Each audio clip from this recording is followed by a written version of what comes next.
you. We can see you, and we can see me. Where's the camera at? Right there? Yeah, it's right here. It's right here. Okay, so we are live. All right, so this is being streamed. All right, so let's try this again. Okay, yep. Welcome. You're listening to Sports Econ 101, the show where we discuss sports topics from a business perspective. I'm your host, Edward Brown. Now, my co-hosts, my regular co-hosts, Bruce McGowan and Vern Glenn, are not here today, but we're going to be welcoming a special co-host, FP Santangelo, who is a producer and broadcaster. FP Santangelo Jr., excuse me. FP, welcome to Sports Econ 101. Edward, thanks for having me on. I'm really happy to be here. And yeah, that other FP Santangelo, that guy is doing a broadcast somewhere in Washington, D.C. probably. Yeah, maybe some kind of relation somewhere. Yeah. There. All right. So now you've done a lot of good research. You got a lot of good stuff to cover. We're going to take a break here in just a minute. Let's just tease the audience a little bit about the types of subjects, the topics we're going to cover. We'll go to break, and when we come back, we'll dive in deep. So you got something about LeBron and Anthony Davis, something about the jerseys. Yeah, there's a big thing going on with the jersey numbers here, and I think it's kind of a weird move, but we'll get into it in a second. And then we have some other things to talk about, including some baseball games playing in London, and we have something to go with college sports and a certain bill that's going to be passed in the likeness of athletes. So I'm very excited to get into all those topics with you. Exactly. And that gets into, if I remember correctly, Ed O'Bannon, which we covered this a couple of years ago and kind of didn't go anywhere. So now it'll be more exciting to get into it now. All right. So this segment of Sports Econ 101 is sponsored by Pacific Private Money, providing mortgage investments that are currently yielding over 7.5%. In fact, last month, it actually yielded 7.75%. Not bad. All right. Doesn't get any more conservative than that. They're secured by real estate, mostly in California. You got to check them out at pacificprivatemoney.com. A couple other things we'll get into is the World Cup and a few other things. Let's see. We got the interesting thing about the baseball that you mentioned was it reminds me of the barnstorming years. Babe Ruth and Lou Gehrig, I believe, did it. And then Mo Berg. And people were wondering, who is Mo Berg? Well, he happened to be a spy. And because he was just an average catcher. So he ended up doing pre-spying, I guess you'd call it, for before we got into World War II. Very, very interesting. In fact, they just came out with a movie on that. All right. Well, don't touch that, though. Sports Econ 101 will be right back. All right. So that's our first little segment. Perfect. And tease the audience just a little bit, and we're still running on the YouTube camera there.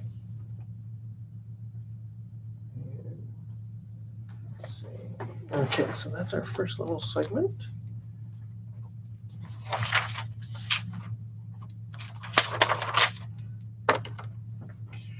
so let's save this as Sports Econ 101. This will be July 6th. July 6th. Segment 1. How often do you get to go behind the microphone like this? Behind the microphone? Yeah.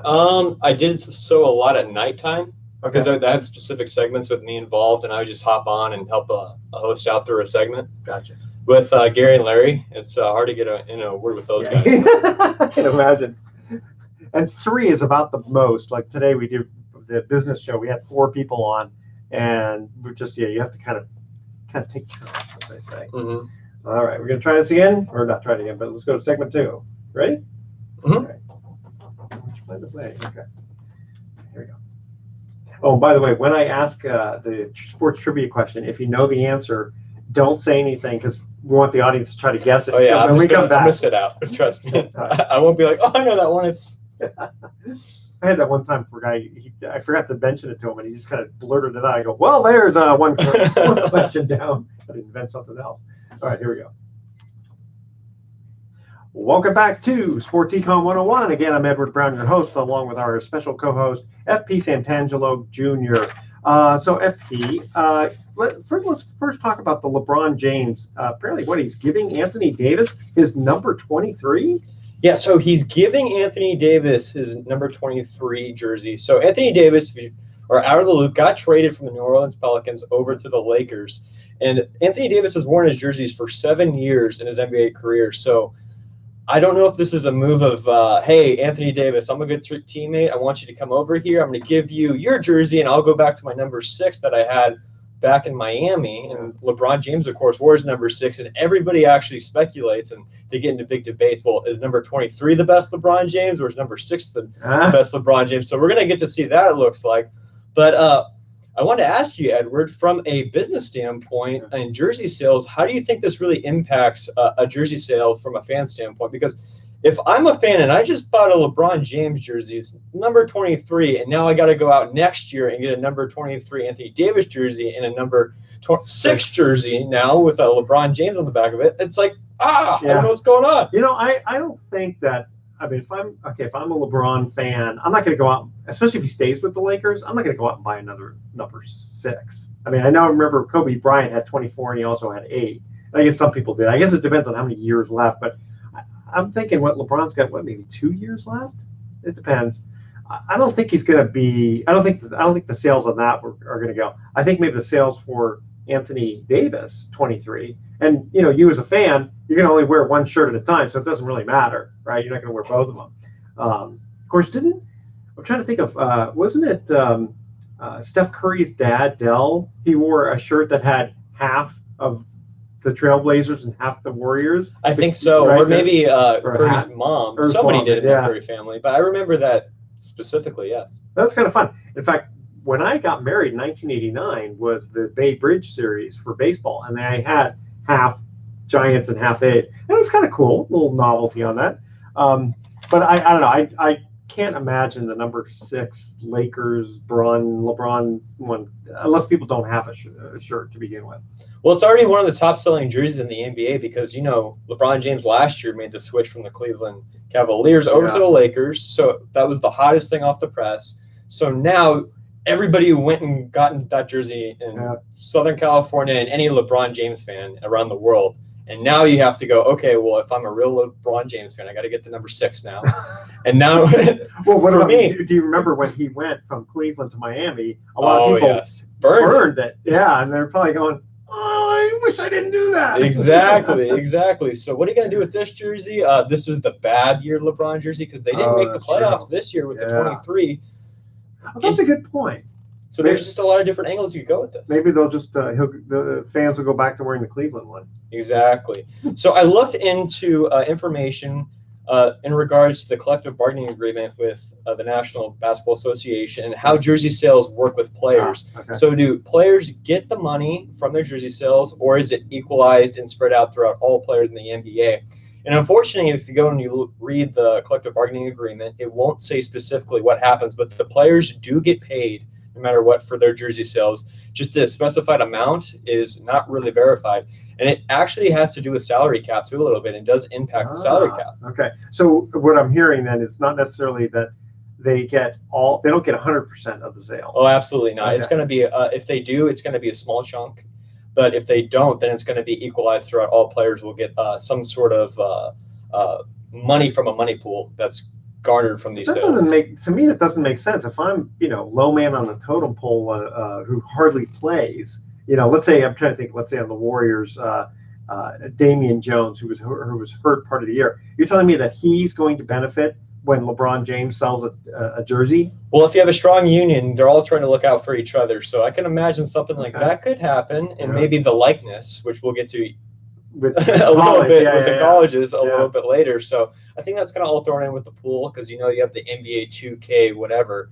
It's a different game every year that comes out for the Xbox or the PlayStation, and you use your likeness there. So it's all garnered together into this big pool, and I think they just divvy that out. But with specific jersey sales, it's unspecified and it's not public information. Yeah, I got to think that let's say the players union, they're going to take a small part that goes into the pool. You got to think that, let's say LeBron's going to get, forgetting the salary cap for just a minute, the guy whose jersey sells the most. I mean, he's got to get a big chunk of that.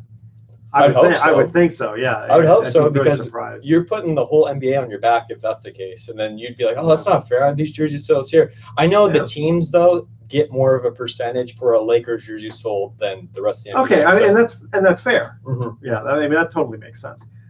Okay, so we don't know exactly how many jerseys will be sold. I guess time will tell. And for all we know, there's already jerseys being sold like Yeah. that in the blink of an eye. In fact, this was announced earlier in the week, and if not a week ago. And I already saw a couple pictures with LeBron James wearing the number 6 with the Lakers uniform. It's funny. I wonder how often somebody makes an announcement and then things get changed.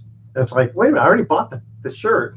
Right? I'm trying to think of who was it? I know. Was it DeAndre Jordan? I'll tell you, one of the number one made custom jersey was ahead of the NBA draft was a Zion Williamson Knicks jersey, number 1. Wow. And a lot of fans are wearing an egg on their face, including some tattoos, by the way, which is that's a whole other story. Yeah. But when you go that far and you're trying to predict the future with something like the NBA lottery of all things, it's a lottery, so you're not going to know if you're going to get them or not. You just get more balls in the hopper. But exactly. But you know what, though, for fun, if I'm a Knicks fan, I'll just go ahead and wear it anday. Yeah, remember that one time we thought we were going to get that guy? Yeah, exactly. I know people kind of look at it and go, wait a minute, that doesn't make sense. The joke about the Knicks tickets, that they were about how bad they were. Oh yeah. Well, they used to have the jokes at Oracle Arena too back in the day, and we saw how that turned around. Yeah. But it's a different ownership group. It's a little different, but the one specific joke I remember is my car got broken in and I had 2 Knicks tickets on the dashboard, and they broke the glass, and when I came back there were 4 Knicks tickets. That's an old one there. That's all right. Fantastic. Moving on. Go ahead, because we got a couple of minutes before a break. Yanks Red Sox taking the rivalry to London in 2019. You've got here a note that says it's the first regular season game in Europe will take place next June. So wait a minute here. Okay, go ahead. Make your point on this, because I think I read that wrong. Go ahead. So this is actually happening last week. Okay. And what happened last week was the Yankees and Red Sox are playing in London. In London Stadium, which has a capacity of 55,000 people. So this is kind of the first time a very soccer central city such as London, and they play cricket too, get to see the sport of baseball and the 2 most historic franchises. So it's a very interesting employ by Major League Baseball. And you know what? There's a lot of fans, and I think we'll get into this next segment, how a season ticket holder that's been a season ticket holder for 50 years, maybe their entire life, is going to miss out on one of the most prominent series in the sport. It's only the Yankees, Boston, right? Yeah, it's only the Red Sox, Yankees. Yeah. Those guys love each other. Exactly. Yeah, that's not a big rivalry. And then also, Tampa Bay is looking potentially to go to Montreal. Oh, that's another story too. That's something incredibly out there, and there's more of a story behind that story too. I think we should get into next. Yeah, absolutely. In fact, I remember Montreal moving to the Nationals. Yeah, right? So they went from Puerto Rico first, and then from Puerto Rico, because they still have the Montreal franchise, from Puerto Rico to Washington D.C. And that's when they stayed there now they're the Washington Nationals. Very good. All right, so we're going to cut to our first trivia question, commercial break here. Which pitcher holds the record for most complete games in a Major League Baseball career?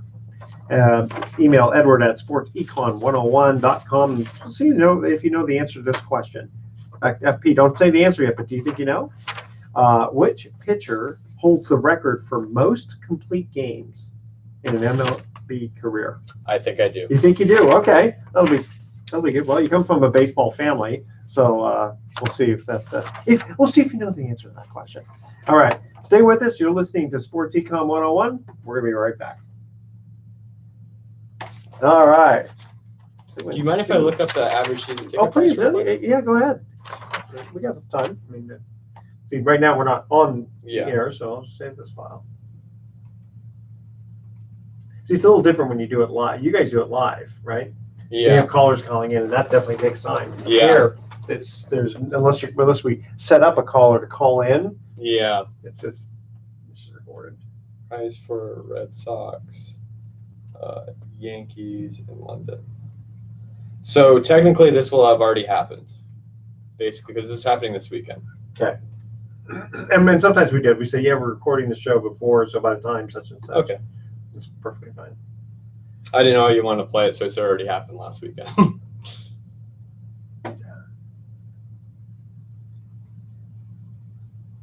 Not a problem.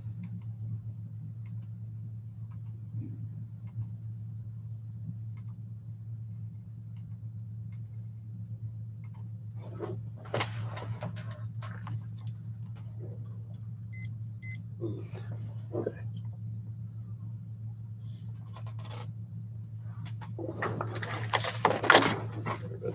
No some water or anything? I think I'm fine, thank you.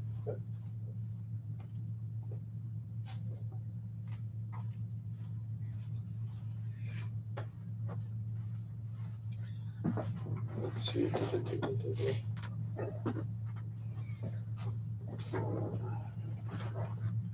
think it's going on average for 325 pounds per ticket, which is, I don't know what the conversion is. That's about $1.18, I think, right now. Yeah, which is about three. So the average ticket is 250 pounds, which is about $320 in the U.S. The cheapest is going for 38 pounds. Still a fair amount. Yeah, let me write that down real quick. Especially for a non-baseball country. Exactly.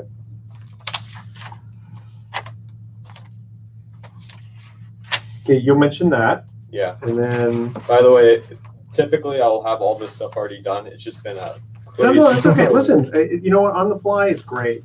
It's perfectly fine. Was there anything else besides the number, the pounds, how much it's going to cost that you wanted to mention? Because you did have some research here. Well, we'll talk about how people are upset.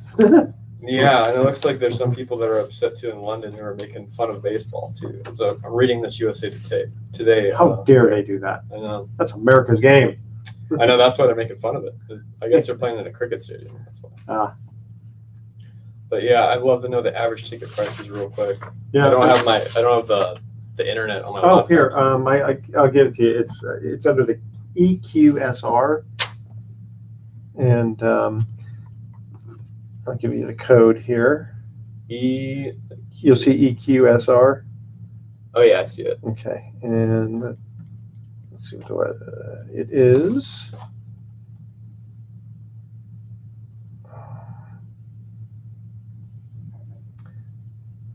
Okay, BOO. So it's Boo Boo. 2011. 2011. That should work. Let's see. Perfect. Okay. I'm just gonna get the average ticket prices real quick. Season ticket prices. There was Yankees 2019. There was a lawsuit by some ticket holders. I think it was in football. So last year, they wanted to sue because, I think it made because they traded a player that it was like, well, what's the whole reason why we got this? I'm trying to remember who it was. Shoot.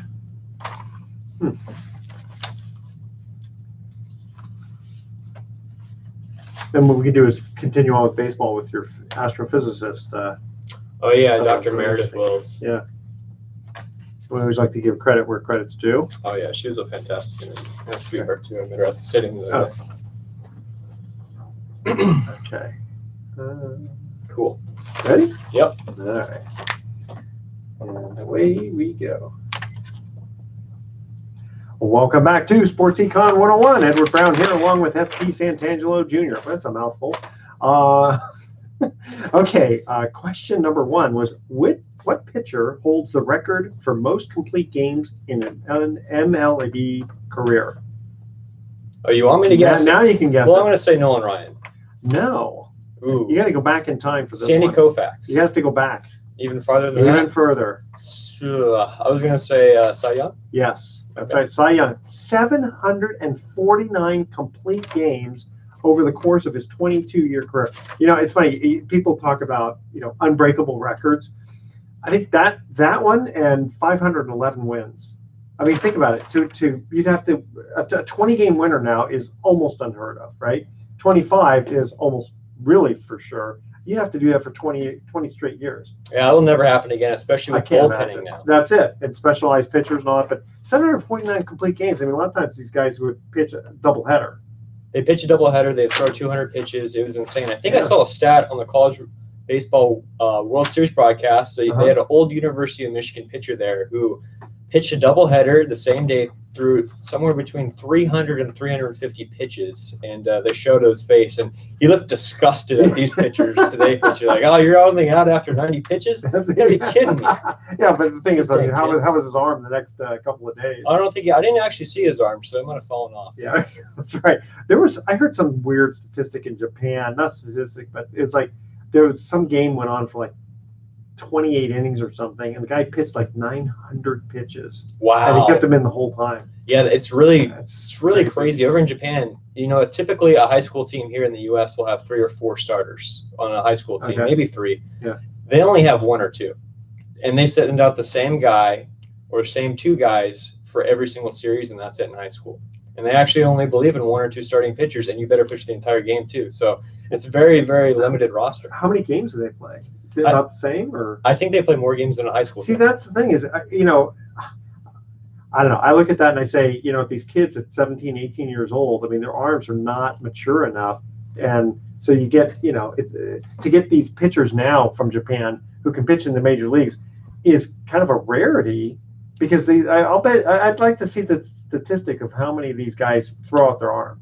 Oh, a lot of them do. And it just has to do with repetitions. It has to do with sliders being thrown more than ever, too. And just a lot of torque on that arm and elbow. That's it. And I remember when people used to throw curves and slide, but hardly anyone threw a screwball. But, man, that is a very unnatural motion. So continuing on with your Yanks Red Sox over in London.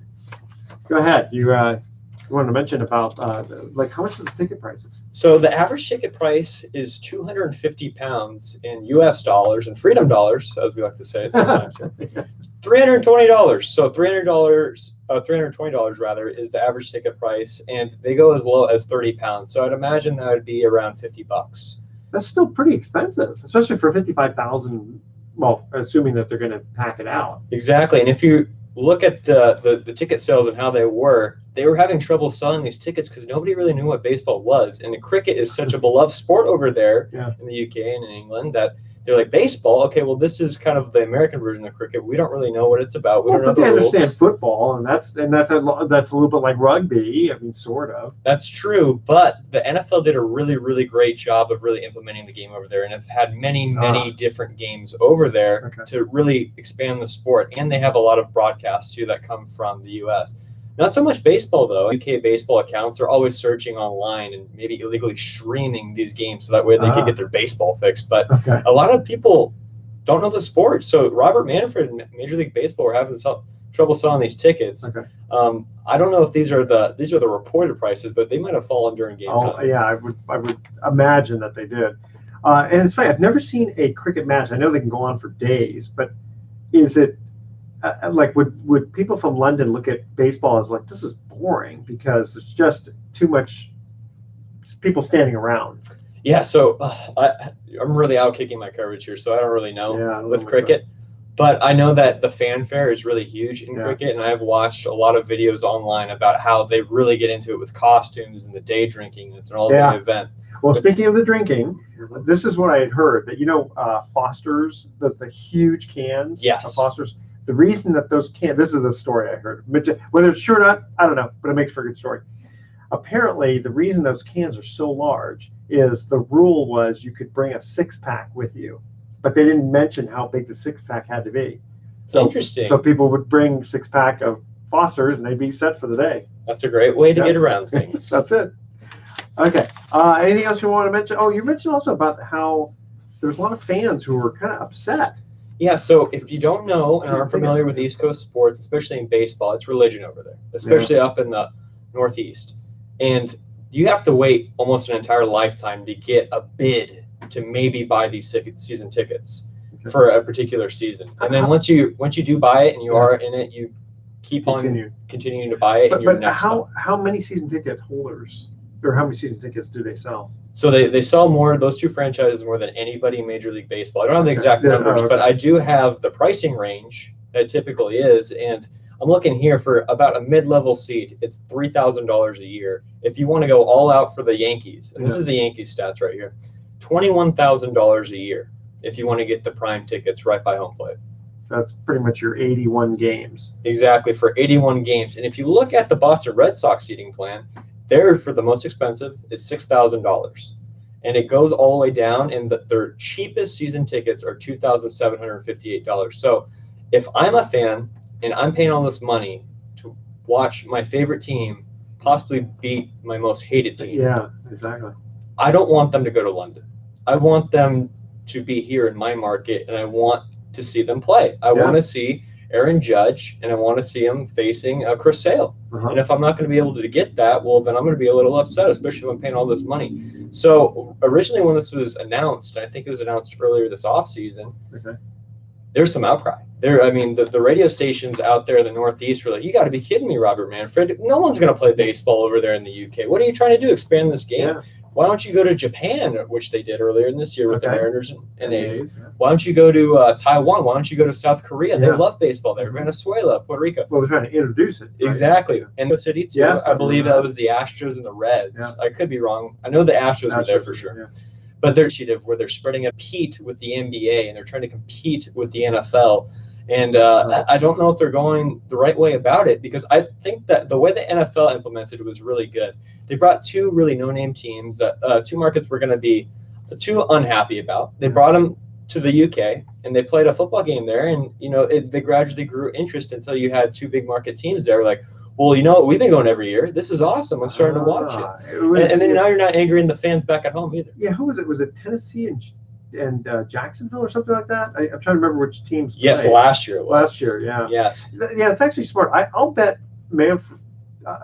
baseball is looking at it as more of a fear of missing out. Like, well, yeah, I mean, the NBA did it and football did it. I mean, how can we be left out? Exactly. How can we not go to the UK and play a game? Now, the thing is, did they take, with football, did they take all, was it 55 or 60 players? Oh, yes. They take all the personnel. They take all the training staff. They take the broadcast teams. It's a big baseball's 25 people, right? Or 25 of the players, so it's not as much. Exactly. And another big story, too, with this, I don't know if you saw this, but this made the rounds on Twitter, was the luxurious plane that the Red Sox took. I think it was somewhere between a $30 and $50 million plane that was just, to a T, gorgeous. It looked like Air Force One. And they had bars everywhere. They had catered food. And everybody was dressed up to the T for I think it was like a 10-hour flight or something like that from Boston. That's about right. I don't know. I don't travel to Europe. Well, it's about 8 hours from New York. Boston's probably not too much different, so it's about 8 hours. So they just chartered the plane? Yeah, so the Red Sox just went all out. They got this specific plane for a very long plane ride, probably to influence, too. They maybe got some help from Major League Baseball, like, hey, guys, it's pretty cool. It's pretty cool to go on these planes and go play over here. So when they take an airplane from Boston to, let's say, Oakland, because that's going to be about the furthest west, what kind of plane are they using? So they usually take a specialized charter plane that still has seats. It's very nice. In the back is for the media typically, and those it's kind of more normal looking. It's more economic that way. But in the front, it's first class. It's very nice. You can go to sleep. And it really varies from organization to organization. And it actually plays a huge factor, in fact, with signing for free agents. So do you want to be on the Oakland A's? Yeah, I was going to say that. They really cut some corners there, and they'll take normal planes. They're still taking stagecoaches with the A's. Exactly. And the Tampa Bay Rays, too. Do you really want to sign a long-term deal there and deal with that? Or do you want to be catered to a T, like the Red Sox or maybe the Houston Astros or maybe even the San Francisco Giants, who have a big market? That's a good point. I didn't really think too much about that. That all these little fringe benefits that you say, listen, if I'm going to play for your team, I mean, I want X, Y, and Z, and one of them would be to make sure that I'm in comfort. Let's say. Oh, exactly. And we could get into the detail another show about what's in contracts, such as a suite. Like some people put in their contracts, hey, I want a penthouse and a suite in every single road trip. There you go. And also all the taxes you have to pay in every city. That's a whole nother thing. Okay. Second trivia question. Who was the only person in NBA history to be named most valuable player, coach of the year, and executive of the year? All right. So there's one player who's the only one who got all three of those. Most valuable player, coach of the year, and executive of the year. Obviously not in the same year. He wouldn't be executive and playing at the same time. All right, email Edward at sportsecon101.com. See if you know the answer to that question. Again, one more time. Who was the only person in NBA history to be named most valuable player, coach of the year, and executive of the year? Stay with us. You're listening to Sports Econ 101 with Edward Brown and FP Santangelo Jr. Don't touch that dial. We're going to be right back. All right. It's funny when I've listened to the show on Sports Byline, or even I take their URL for the show and put it on to Sports Econ 101. So we just, I'll hear commercials like, I have no idea where these commercials came from. Yeah. Because I only supply them a couple of commercials. Yeah. And some of these ones, it's like, who knows? Yeah. But they'll also take commercials I give them and put them on other people's shows. Oh. So it kind of works out. Yep, that's why you got to fit them in any way you can. That's Do you have another headset by any chance? Yeah. That one. Yeah. I'm sorry about that. Try this. It's all good. Yeah. And it's okay that it's hooked up to a different. Yeah. It should be good. Yeah. I forgot about that. That one. It's all good. Check. Perfect. Yeah. I'm not sure what's wrong with that specific headset because it's fairly new. So do you want to get into the bill that permits the college players? Yeah, that's a good one. And then if we have enough time, get into the baseballs real quick, because the big story there, and we actually ran this and it got national play. She actually went on pardon the interruption, right after a show. Talked about this. I said whatever you want to cover is fine with me. She stated that Rawlings is bought out by Major League Baseball, and Rawlings is reporting different findings than Major League Baseball is reporting on purpose. Really? There's a lot of conflicting interests. Let's cover both. I mean, those are the two main ones that we should cover. And the rest of the stuff, maybe we can save for another time, or should we stay with baseball here then, and then we can go back to the bill, the permit the college players to earn money? Yeah, that's a good idea. Yeah. Plus, it's very state specific too, so I don't want to we should probably go to an angle like it might come to a state near you. Yeah, that's right. And that's exactly how we do it. Okay.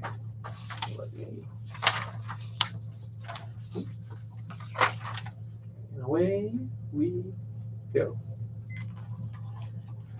Welcome back to Sports Econ 101. One more time, I'm Edward Brown, your host, along with FP Santangelo Jr. Both Bruce and Vern are off today.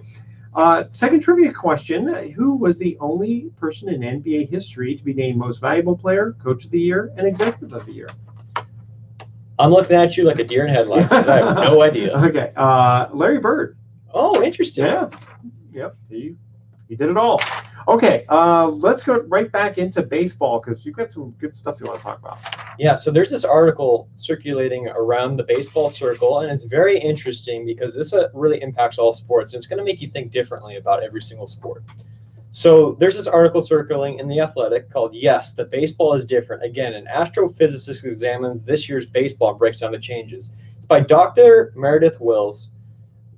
Fantastic person, had a chance to meet her, talk about this.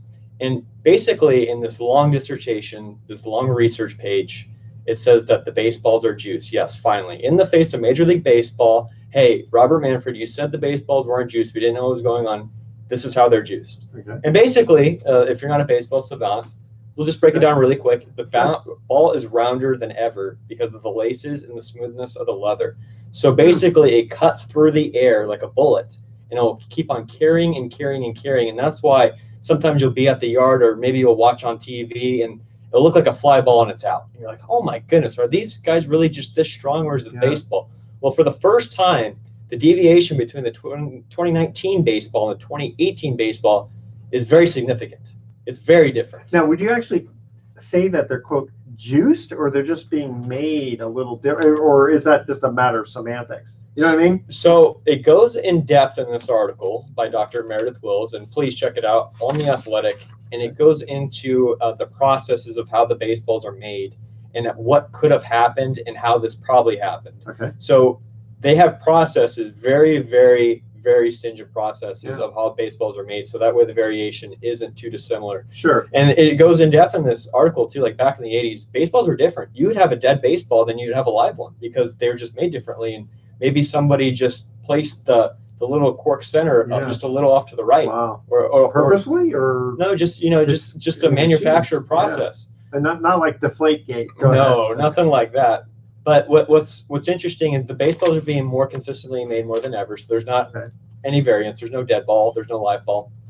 And the most interesting fact is that the process is trying to be refined more and more every year. And somehow she found evidence that the baseballs, instead of being left out to dry outside, are being air dried.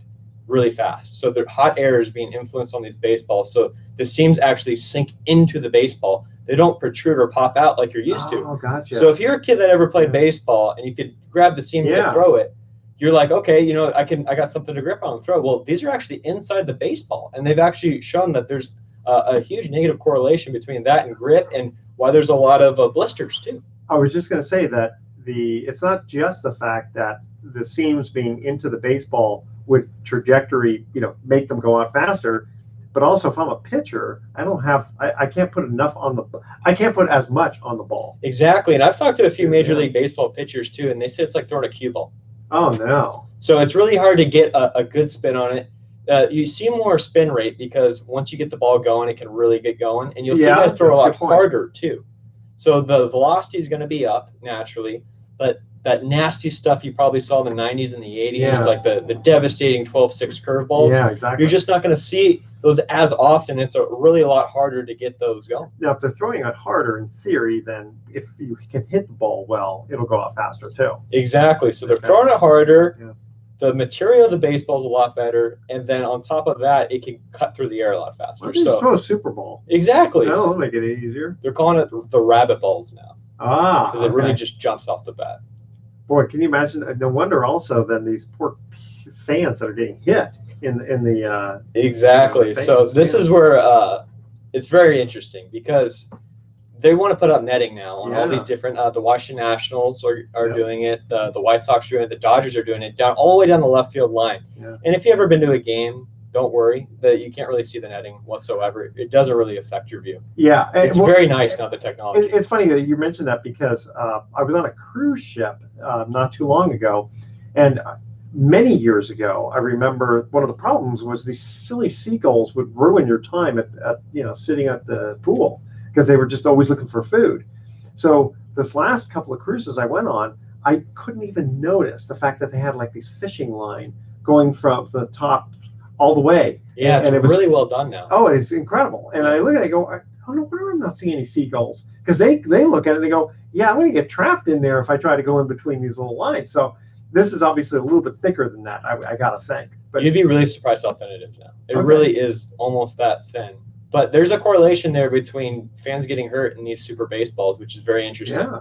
So Major League Baseball might have almost a lawsuit on their hands if they're not careful here. So they're treading the water very carefully with their verbiage in response to this. And if it doesn't impede the view hardly at all, I mean, yeah, okay, it's going to cost a little bit of money, but it's not going to cost gazillions of dollars. Oh no, trust me, you won't even notice it as a fan. It's basically not even there now. And how much does it cost to put up?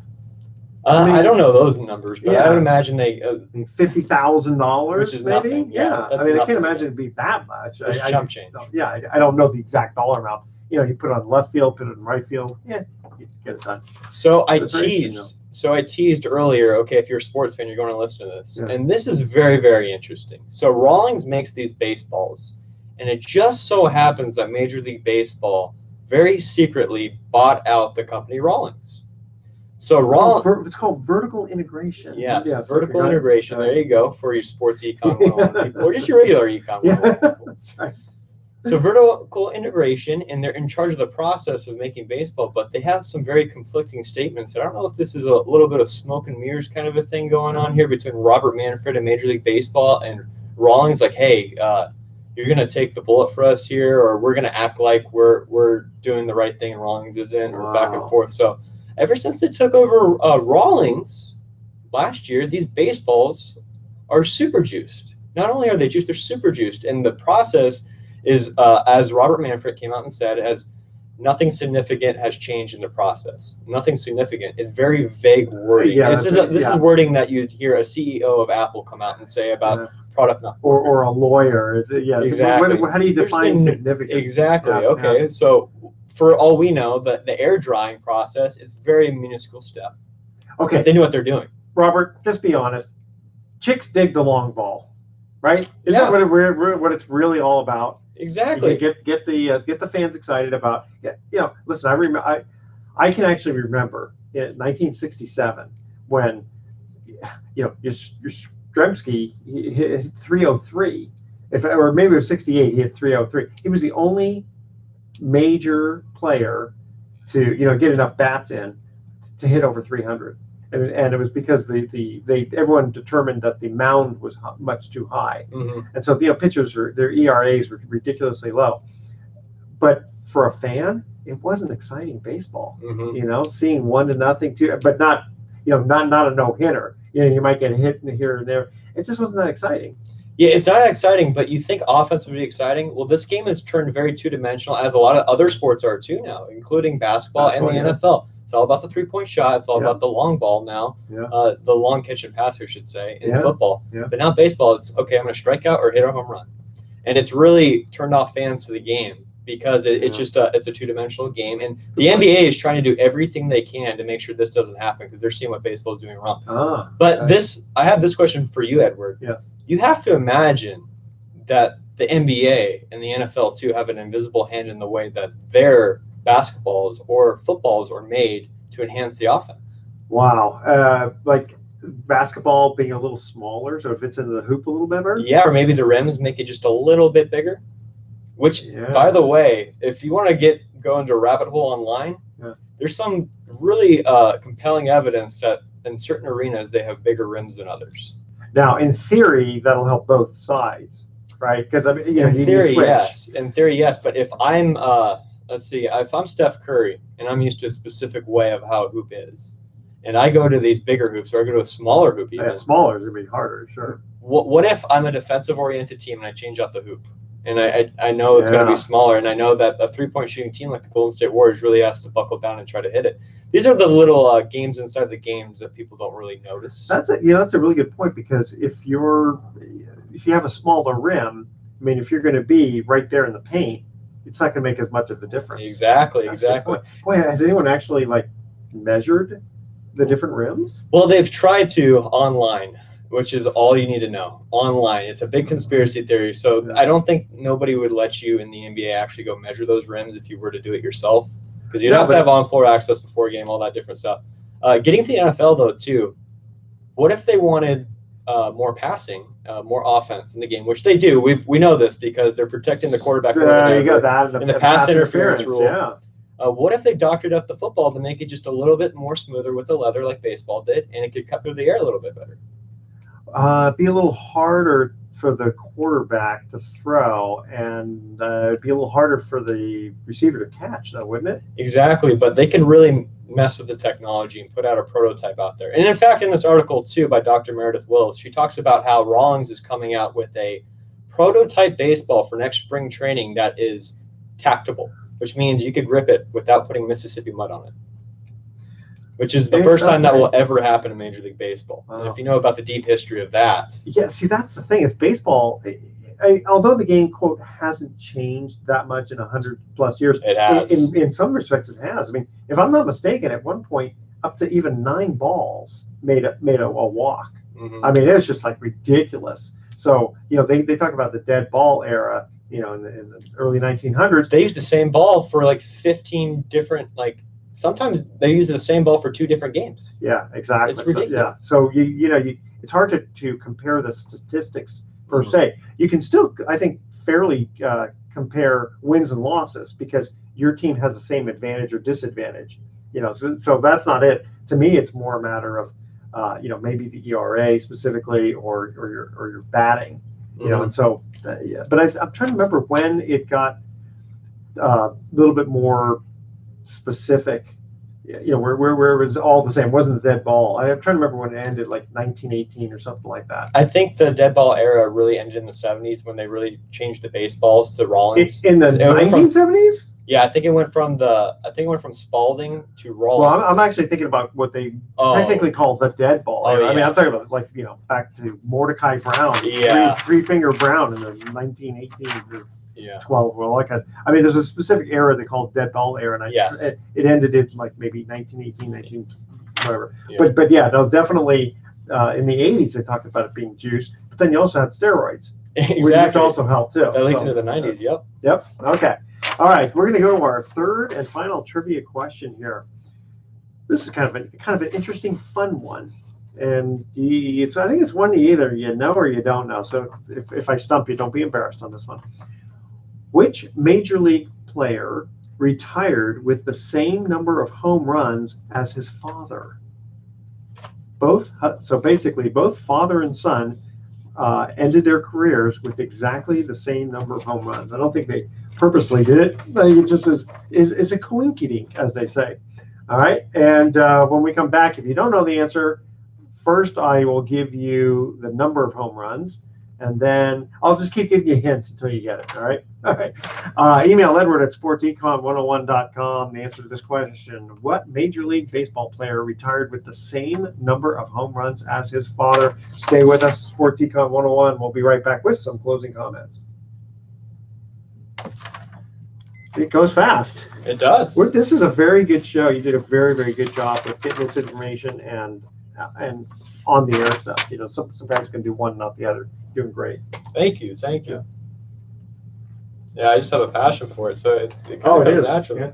You know, it's funny because like Vern is like, you know, it's his job all the time, but he loves coming in here because he says it's like a respite.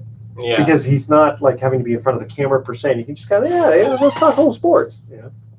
And that's the way we kind of do it. I've been told by a lot of people, you got to get that way everywhere, or else it'll be very hard. You know what I mean? Like it's just like another show. It's just another show, and that's right. That's one thing, and I don't know if it's because I got thrown right into the fire with KMBR, but I went to KMBR and I just act like nobody was listening to me. That's it. And they're just having fun, having a conversation. You know, so I got to tell you, it's really funny. I had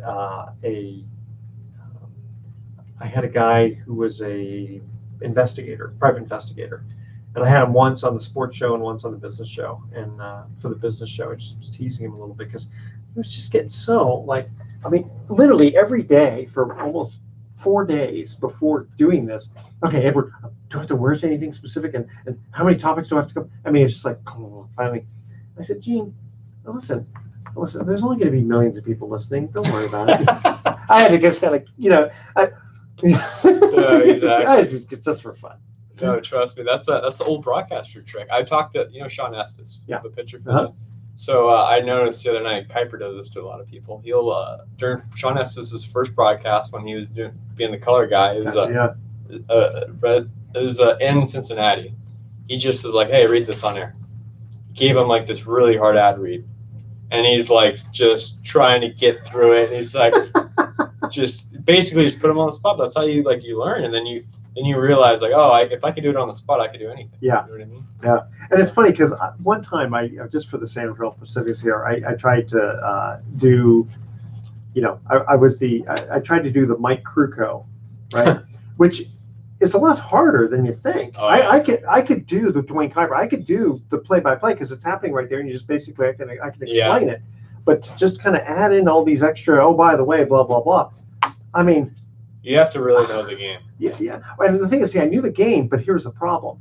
I didn't know all the players because it's an independent league. Oh, yeah. If I was at, let's say, a Giants game where I knew most of the players, you could tell stories and all this kind of stuff, it'd be one thing. That was the hardest part about calling college sports because I knew everybody on my team, but I had to go hours before the game and go talk to their coach, and then I go talk to the players real quick. Like, give me a funny story. Exactly. Yeah, that's right. You have to get like 1 or 2 things on each person. Exactly. And I was lucky. I was lucky as college because the kids don't know any better. But like in minor league baseball, they're gonna like, dude, what are you talking about? Like, I got to play a big game. Like, get out of my face. Yeah. You know what I mean? And they'll even do that in the big leagues sometimes. But really?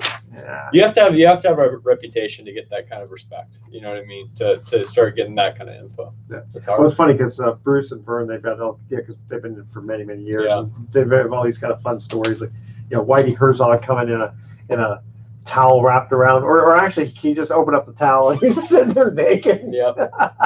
There's a million. Trust me. Well, that's the thing is.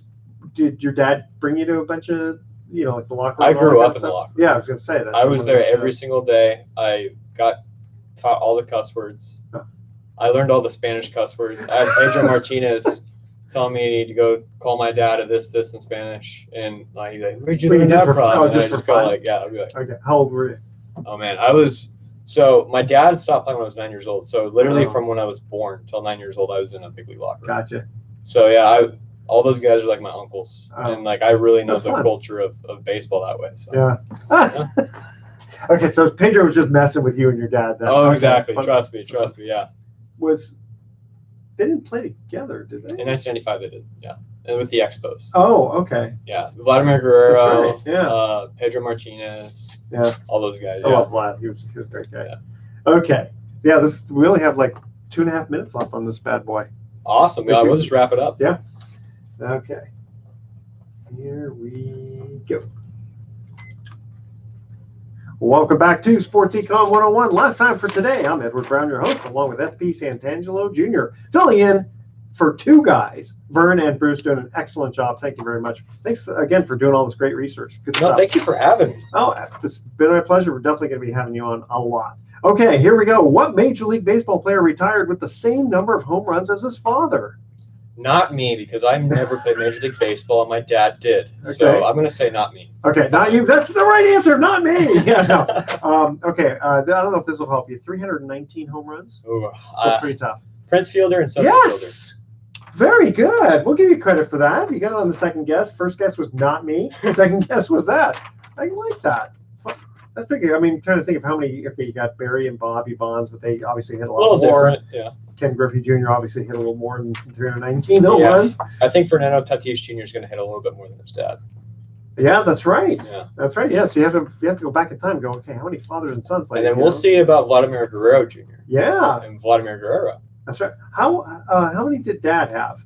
I think he had, I'm not sure. I would say maybe around 400, 500 if I had to guess. Yeah, he was a star in his own right. He was. Okay, so we're going to go, believe it or not, we got to cut out for today. It went pretty fast. Good job. Okay, here's our thoughts for the day. J.J. Watt said, success isn't owned, it's leased, and rent is due every day. That's a good point. And he didn't say this, but someone famous also said this one. Talent wins games, but teamwork wins championships. Boy, tell that to the Warriors, right? And also the Raptors. Yeah. Although Kawhi Leonard was the man, he wasn't the only one. No, he wasn't. No, they had definitely good stuff. Okay, fans and listeners, tune in next week to Sports Econ 101. We're going to be discussing sports topics from a business perspective. We're also going to be asking more sports trivia questions. Thanks for listening. On behalf of our team, I'm your host, Edward Brown. We'll see you next week. So long. That's it, baby. Perfect. That was good.